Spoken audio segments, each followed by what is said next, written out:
Rejection does not imply discrimination by Akpala. In a recent case, a 25-year-old British Asian man, Asad Farooq, is suing Liverpool Football Club, alleging racial discrimination after his job application for an administrative role was rejected.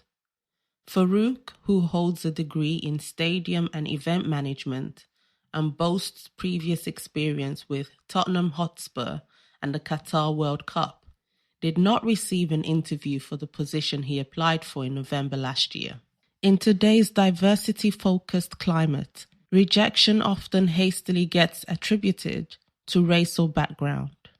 Some seem to automatically assume that not getting a job must equate to biased, discriminatory hiring practices. It's understandable to feel disappointed or even suspicious when rejected for a role you seem qualified for. However, employers weigh many factors when searching for candidates or making hiring decisions. No single criterion, even extensive experience, guarantees a job offer or an invitation to an interview. Many of us, particularly those with substantial experience in the job market, have grappled with the harsh reality of continuous rejection. How often have we encountered so many setbacks in our pursuit of dream careers and roles that we eventually quit and settle to retrain in another industry? It's not unusual to be turned down for a position you are undoubtedly qualified for on paper, only to later land a completely different role, sometimes due to a stroke of luck or perfect timing. It becomes somewhat reactionary and infantile to automatically presume that your race was the sole factor the employer used to determine whether or not you were suited for the position. There are other factors that employers take into account, such as compatibility with the company culture, interview performance, attitude and personality, alignment of salary expectations with the company's budget, and the willingness to negotiate benefit and terms. Most of these factors can only be accurately assessed during an interview, and it's fair to recognize that this was an opportunity Farooq was not given. However, the club claimed the rejection of the application was due to his salary demands, which is a key aspect in an employer's decision-making. It's increasingly common for job seekers to express their salary expectations boldly, which is a positive trend. However, the organization or business retains the right and the final say in deciding whether to meet stated salary demands, especially if they exceed their initial or advertised offer. Perhaps the football club should have conducted an interview with Farooq to gauge whether he would be open to negotiating on that aspect, if that was the sole reason for not progressing further.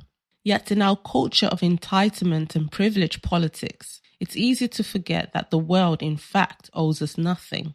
Possession of a protected characteristic grants no guarantee of preferential treatment or advancement, and rightly so. Where would the entitlement end in that case?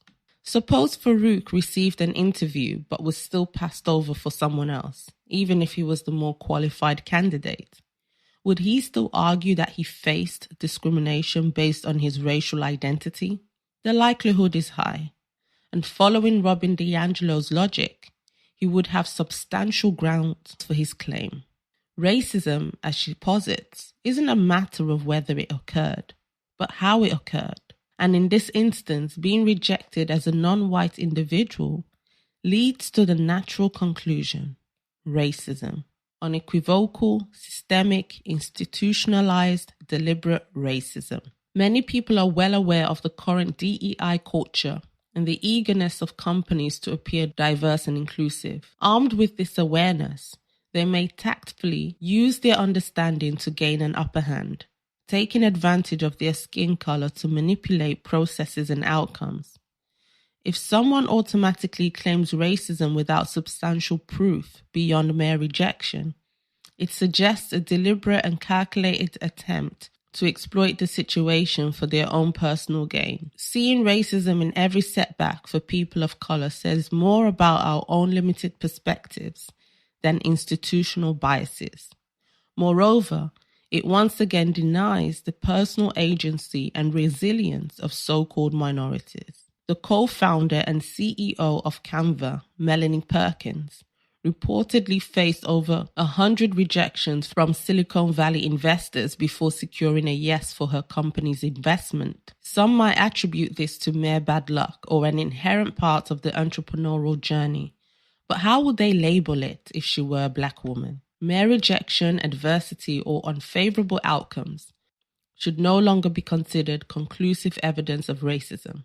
Not only does it oversimplify complex and multi-layered issues and scenarios, but it also continues to perpetuate the disempowerment of non-white individuals, reducing them to passive agents in their own existence. Rejection affects talented applicants across all groups. Getting passed over for a role does not necessarily and automatically equal racial discrimination.